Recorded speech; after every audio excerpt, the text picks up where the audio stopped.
చైతన్య రథం ప్రేక్షకులకు స్వాగతం, నమస్కారం. తెలుగుదేశం పార్టీ కూటమి ప్రభుత్వం 2024 ఎన్నికల ముందు సూపర్ 6 హామీలు ఇచ్చి సూపర్ 6 హామీలో భాగంగా ఇప్పటికే 5 హామీలు ప్రకటించడం జరిగింది.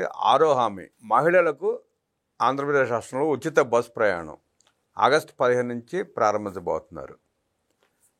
మహిళలు ఉచిత బస్ ప్రయాణంపై విశ్లేషించడానికి మనతో పాటు సోషల్ యాక్టివిస్ట్ శ్రీలీల గారు ఉన్నారు. వారిని అడిగి మరిన్ని విశేషాలు తెలుసుకునే ప్రయత్నం చేద్దాం. నమస్తే శ్రీలీల. నమస్తే. కూటమి ప్రభుత్వం ఇప్పటికే 5 హామీలు ప్రకటించింది. 6వ హామీ మహిళలకు ఉచిత బస్ ప్రయాణం రేపు ఆగస్టు 15 నుంచి ప్రారంభిస్తామని చెప్పి ముఖ్యమంత్రి గారు ప్రకటించారు. దాన్ని ఎట్లా చూస్తారు, ఎట్లా విశ్లేషిస్తారు? సంక్షేమ పథకాలు మరి జగన్మోహన్ రెడ్డి గారు గతంలో చెప్పారు, నేను బటన్ నొక్కిన బటన్లన్నీ ఎటు వెళ్ళిపోయినాయి, మరి నాకెవ్వరూ ఓట్లు లేదని. మరి సంక్షేమ పథకాలు ఒక్కటైనా ముఖ్యం, అభివృద్ధి కూడా అంతే ముఖ్యం. మరి ఆ విధంగా అటు అభివృద్ధి ఇటు సంక్షేమ పథకాలు, అదేవిధంగా రాష్ట్ర భవిష్యత్తు ఎవరైతే యువత ఉన్నారో వాళ్ళని మంచిగా ఎటువైపు నడిపించాలంటే వాళ్ళకు ఉద్యోగాలు, డిఎస్సి, మరి చూస్తాం ఈ రోజున ఎన్ని కంపెనీలు వస్తాయో, అట్లాంటి సమగ్రవంతమైన పరిపాలన జరుగుతుంది ఈ రోజున ఆంధ్ర రాష్ట్రంలో. అది కేవలం నారా చంద్రబాబు నాయుడు గారి ఆధ్వర్యం కూటమి ప్రభుత్వంలో జరుగుతుంది అనేది ఈ రోజున మనం చూస్తున్న విషయం. అంటే గతంలో 2 తెలుగు రాష్ట్రాలు కలిసి ఉన్నప్పుడు ఏ విధంగా నారా చంద్రబాబు నాయుడు గారి పరిపాలన జరిగిందో అందుకు 10 ఎక్కువగానే ఈ రోజున రాష్ట్రాన్ని తీర్చిదిద్దబోతున్నారు అనే విషయం మనకు అర్థమవుతుంది. మరి అదేవిధంగా సంక్షేమ పథకాలు మరి వైఎస్ఆర్సీపీ వాళ్ళు గగ్గోలు పెడుతున్నారు. సూపర్ సిక్స్ అంటే ఇక్కడ మనం ఎలక్షన్ అప్పుడు కూడా అన్నిసార్లు చెప్పుండ్రు, మరి కూటమి ప్రభుత్వం వాళ్ళు వీళ్ళు మాత్రం గగ్గోలు పెడుతూనే ఉన్నారు ఇప్పటికి కూడా. మరి సూపర్ 6 అంటే ఫీజు రియంబర్స్మెంట్ ఇక్కడ మాట్లాడుకోవాలి. అసలు గతంలో వైఎస్ఆర్సీపీ పార్టీ ఎన్ని కోట్ల రూపాయలు బకాయిలు పెట్టెళ్ళింది? 4250 కోట్లు. మరి అన్ని కోట్ల రూపాయలు, వేల కోట్లు, మళ్ళీ వందలు కూడా కాదు, మరి ఇన్ని వందల వేల కోట్లు వీళ్ళు బకాయిలు పెట్టెళ్తే మరి ఈ రోజున అది చెల్లిస్తేనే మిగతావన్నీ ఇప్పుడు కొత్తగా వచ్చే వాటికి మేము తీసుకుంటాం అని చెప్పేసి అక్కడ గవర్నమెంట్ చెప్తున్న పరిస్థితి. మరి అవన్నీ ఎక్కడి నుంచి తెచ్చి కట్టాలి? రాష్ట్రాన్ని సర్వనాశనం చేసి వెళ్ళిపోయిన జగన్మోహన్ రెడ్డి గారు మరి ఈ విధంగా మళ్ళీ ఫీజు రియంబర్స్మెంట్ గురించి మాట్లాడుతూ నేనేదో పోరు, యువత పోరు, ఇంకో పోరు అన్నారు. ఈ రోజున మీ పోరు తట్టుకోలేకే 11కు పరిమితం చేసి ప్రజలు పక్కన కూర్చోబెట్టారు. ఇట్లాంటి జగన్మోహన్ రెడ్డి గారు అండుకో ఏదైతే జగన్ బ్యాచ్ ఉందో జే బ్యాచ్ వీళ్ళు మాట్లాడుతుంది ఏంటంటే ఫీజు రియంబర్స్మెంట్ లేదన్నారు. మరి ఈ రోజున ఆ బకాయిలు కూడా పూర్తి చేసి వాళ్ళంతగా పూర్తిగా వీళ్ళు ఏదైతే ఎగ్గొట్టి వెళ్ళారో దాన్ని పూర్తి చేసి కూటమి ప్రభుత్వం జూన్ 12వ తారీఖున అన్ని స్కూల్స్ కూడా రీఓపెన్ జరగబోతుంది.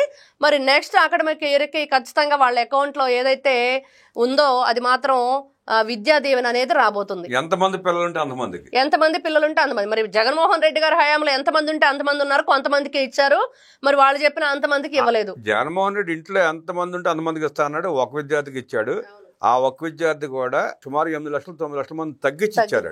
తగ్గించారు. 15,000లో 13,000 ఇచ్చారు. 2,000 కమిషన్ తీసుకున్నారు. 13,000 కమిషన్ మాత్రం కంపల్సరీ అండి. వాళ్ళు కమిషన్ లేకుండా ఏ పని చేయరు. అది మాత్రం ఏ స్కీమ్ పెట్టే స్కామే వాళ్ళకి. అవును. అయితే ఇక్కడ ఏదైతే ఫీజు రియంబర్స్మెంట్ రాబోతుంది, మరి అదే విధంగా జూన్లో రైతుల కోసం ఏదైతే అన్నదాత సుఖీభవ అది రాబోతుంది. మరి చూస్తే దీపం పథకం, మరి గతంలో ఎప్పుడో మేం చిన్నపిల్లలు అప్పుడే మరి నారా చంద్రబాబు నాయుడు గారు దీపం పథకం తీసుకొచ్చారు.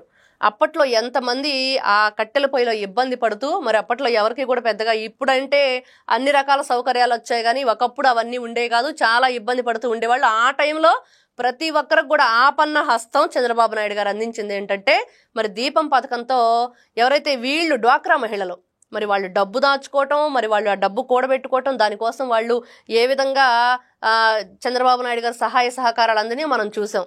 మరి ఆ డ్వాక్రా మహిళలందరూ కూడా ఆ రోజున దీపం పథకం, అదేవిధంగా రాష్ట్రంలో వేరే మహిళలు కావలసిన వాళ్ళు కూడా తీసుకున్నారు. మరి అప్పుడు దీపం ఏదందో మళ్ళీ 2.0గా మళ్ళీ దీపం పథకాన్ని ఇవ్వటం, సంవత్సరం మొత్తం మీద 3 సిలిండర్లు మీరు ఎప్పుడైనా తీసుకోండి, ఇప్పుడైతే డబ్బులు ముందే వేసేస్తున్నాము, మీ ఇష్టం ఎప్పుడు తీసుకుంటారా అని చెప్పేసి డబ్బులు కూడా వేస్తున్న పరిస్థితి. 3 సిలిండర్లు కలిపి ముందే ఇచ్చేస్తున్నారు. మొత్తం 3 సిలిండర్లకి ఒకేసారి అమౌంట్ పే చేస్తున్నాం. మరి గతంలో చూస్తే ఇదివరకు ఏదో కొంచెం ఒకసారి మనం సిలిండర్ బుక్ చేసుకుని మనం అమౌంట్ పే చేశాక అమౌంట్ కట్ అయిద్దని రకరకాలు ఉండేవి. కానీ అలా కాదు, మీరు ఎప్పుడైనా సంవత్సరంలో తీసుకోండి, మేమైతే ఇప్పుడు 3 సిలిండర్లకు కలిపి డబ్బులు ఇచ్చేస్తున్నాం అని చెప్పేసి అకౌంట్లో వేయబోతున్నారు. మరి అదే విధంగా చూసుకుంటే ఉచిత బస్సు ప్రయాణం, మరి ఉచిత బస్సు ప్రయాణం అనేది మహిళలకి కోసం పెట్టింది ఏంటంటే వాళ్ళ మీద ఏదైతే ఈ వాళ్ళ భర్తలను డబ్బులు అడగటం, వాళ్ళు ఇవ్వకపోవటం, రకరకాల కారణాలు వాళ్ళ మీద ఒక భారం అనేది తగ్గించడం కోసం మరి ఉచిత బస్సు ప్రయాణం పెట్టడం, దానికోసం 2000 బస్సులు అదనంగా అవుతున్నాయి. మరి అదేవిధంగా 11,500 మంది సిబ్బంది అవసరం అవుతున్నారు. వీళ్ళందరినీ కూడా తీసుకోవటం ఆగస్టు 15 స్వాతంత్ర దినోత్సవం రోజున మహిళలకి ఈ విధమైన బస్సు ప్రయాణం ఏర్పాటు చేయడం జరిగింది. దీని గురించి రకరకాలుగా మాట్లాడుతున్న వైఎస్ఆర్సీపీ అండుకో ఎవరైతే ఉన్నారో ఒకసారి పూర్తిగా వినండి. మరి అదేవిధంగా గతంలో ఏ అమలు జరిగినాయో అవి కూడా ఒకసారి మీరు ఆరాధియండి, తర్వాత మాట్లాడితే బాగుండిద్ది అనేది ఈ రోజున ప్రతి ఒక్కరు కూడా మాట్లాడుతున్న మాట. ఎన్నికలకు ముందు ఏదైతే సూపర్ 6 హామీలు ఇచ్చారో మీరు గమనిస్తే పెన్షన్ 4,000 చేశారు, ఇస్తున్నారు, ఫస్ట్ తారీఖు ఇస్తున్నారు. మంచానికి పరిమితమైన వాళ్ళకి 15,000, 6,000 అట్లా రకరకాల వికలాంగులకి 6,000 ఇస్తున్నారు. అందరికీ ఇచ్చుకుంటూ వస్తున్నారు. ప్రతి నెల మొదటి రోజే ఇస్తున్నారు. ఉద్యోగస్తులకు కూడా మొదటి వారంలో జీతాలు ఇస్తున్నారు. ఆ రోజు ఆదివారం వస్తే 31st 30th ఇచ్చేస్తున్నారండి. అవును. దీపం పథకం ఇప్పుడు చెప్పుకున్నాం, 3 సిలిండర్ డబ్బులు ముందే ఇస్తున్నారు. అన్నదాత సుఖీభవ నెక్స్ట్ మంత్ వచ్చిన నెల ఇస్తున్నారు. అలాగే తల్లికి వందనం పిల్లలు ఎంతమంది ఉంటే అంతమందికి ప్రకటించారు, ఇస్తున్నారు.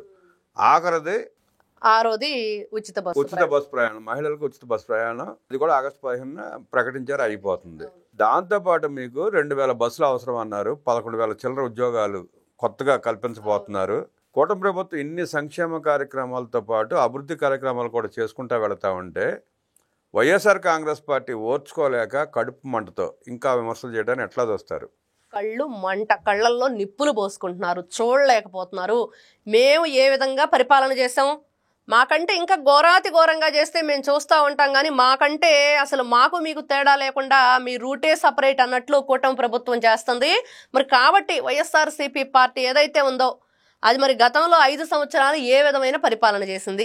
రైతుల్ని విపరీతంగా కొట్టించడం, వాళ్ళని రోడ్డును లాగేసి వాళ్ళు తినే భోజనంలో కూడా మట్టి పోయటం, మరి అలాంటి కార్యక్రమాలు చేయాలి. మరి రాజధాని లేని రాష్ట్రం కావాలి. మరి అదేవిధంగా పిల్లలు ఎవరు కూడా స్కూల్కి వెళ్ళి చదువుకోకుండా గవర్నమెంట్ స్కూల్స్ అని తీసేయాలి.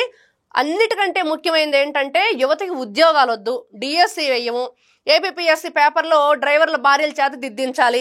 ఇట్లాంటివన్నీ అమల్లో ఉంటే మేము కళ్ళు మాకు చల్లగా ఉంటాయి అనేది వైఎస్ఆర్సీపీ పార్టీ ఇన్ని రోజులుగా వాళ్ళు గగ్గోలు పెడుతుంది. అదే మరి బూతులు తిట్టాలి, అసలు బూతులే తిట్టట్లా కూటమి ప్రభుత్వం వాళ్ళు. బూతులు తిడితే జగన్మోహన్ రెడ్డి గారికి ఎంతో ఇష్టం. మరి బూతులు తిట్టే ఎమ్మెల్యేలు ఎంపీలు కావాలి. మరి సాక్షాత్తు సీఎంఏ మరి అన్ని కుంభకోణాల్లో మరి స్కాముల్లో స్కీములు చేసేసి ఇవన్నీ కూడా మనం చూసాం. ఎన్ని స్కీములు ఉంటే అన్ని రకాలుగా వీళ్ళు చూస్తాం. ప్రతి దాంట్లో జగన్మోహన్ రెడ్డి గారు వస్తూ ఉండాలి. మరి సాక్షాత్తు సీఎంఏ అన్నిట్లో కూడా పాలు పంచుకొని కుంభకోణంలో లంచాలు తీసుకోవాలి, వాటిలో భాగస్వాములు కావాలి, డబ్బంతా వెనకేసుకోవాలి. అదేవిధంగా మరి చూస్తే ఇప్పుడు ఎవరైతే ప్రజలు ఉన్నారో వాళ్ళందరి మీద అన్యాయంగా అక్రమంగా ఎవరైనా క్వశ్చన్ చేస్తే చాలు డాక్టర్ సుధాకర్ లాగా మరి హింసించి చంపేయాలి. ఇలాంటివన్నీ చేస్తేనే ఆ ప్రభుత్వాన్ని ఆదరిస్తాడు జగన్మోహన్ రెడ్డి గారు. అందుకనే వీళ్ళందరూ గగ్గోలు పెడుతున్నారు. ఇదేంటి కొత్త పరిపాలన, మరి ఏ విధంగా ఇన్ని రకాలుగా తీర్చిదిద్దబోతున్నారు, మరి మోడీ గారు ఏ విధంగా మరి మాట్లాడుతున్నారు, గ్రహణం తొలగిపోయింది అనగానే వీళ్ళందరికి కూడా గుండె గుబేలంది. మరి ఇట్లాంటివన్నీ కూడా చూస్తూ తట్టుకోలేకపోతున్నారు, కళ్ళల్లో నిప్పులు పోసుకున్నారు. మరి అదేవిధంగా ఎసిడిటీ, కడుపు మంట, ఆ మంటను తట్టుకోలేక వీళ్ళు ఎన్ని రకాలుగైనా సరే కూటమి ప్రభుత్వం చేసే మంచి పనులు ప్రజలకు వినిపించకుండా వీళ్ళ అరుపులు మాత్రమే వినిపిస్తూ ఎంతసేపటికి అక్కడ జరిగే కార్యక్రమాలకి వీళ్ళ అరుపులతో అడ్డుగోడలు కట్టాలని చూస్తున్నారు. ఎవరు ఎన్ని అడ్డుగోడలు కట్టినా కూడా ఆల్రెడీ ప్రజలు మిమ్మల్ని 11కు పరిమితం చేసి పక్కన కూర్చోబెట్టాక ఇంకెవ్వరూ కూడా ఆపలేరు అభివృద్ధిని. అదనేది ఈ రోజున మనకు కనిపిస్తుంది. కూటమి ప్రభుత్వం ఏదైతే 2024 ఎన్నికల ముందు హామీలు ఇచ్చిందో సూపర్ 6 అమలు చేస్తూ ఒక పక్క అభివృద్ధి కార్యక్రమాలు చేస్తూ పరిశ్రమలు తీసుకొస్తూ ఐటీ కంపెనీలు తీసుకొస్తూ రాష్ట్రంలో ఉన్న యువతకి ఉద్యోగ కల్పన చేస్తూ అనేక కార్యక్రమాలు అద్భుతంగా చేస్తూ ఉంటే జగన్మోహన్ రెడ్డి బటనొక్క అన్నాడు. ఏ సంక్షేమ కార్యక్రమం ఎవరికి చేశాడో తెలియదు. బటనొక్కిన డబ్బులన్నీ తాడేపల్లి ప్యాలెస్ చేరిన పరిస్థితి చూసాం మనం. కనీసం పేరు మార్చి అన్నా క్యాంటీన్కి పేరు మార్చి వాళ్ళ నాయందో జగన్ రెడ్డి పేరు పెట్టుకుని ఆ పేద ప్రజలకు అన్నం కడుపు నిండా పెట్టి ఉన్నట్టయితే కనీసం ఇంకో 4 సీట్లు వచ్చాయి. అది కూడా చేయలేక పేదవాడికి అన్నం పెట్టడం కూడా ఇష్టం లేని జగన్మోహన్ రెడ్డి వాళ్ళ పొట్ట కూడా కొట్టి అన్నా క్యాంటీన్లు మూసేసిన దుర్మార్గుడు అంటూ ప్రజలు తిడుతున్న పరిస్థితి చూస్తున్నాం. సూపర్ 6 ఎక్కడ, జగన్మోహన్ రెడ్డి బటన్ పథకాలు ఎక్కడ అంటూ విశ్లేషించిన పిల్లల గారికి ధన్యవాదాలు తెలియజేస్తూ నమస్కారం.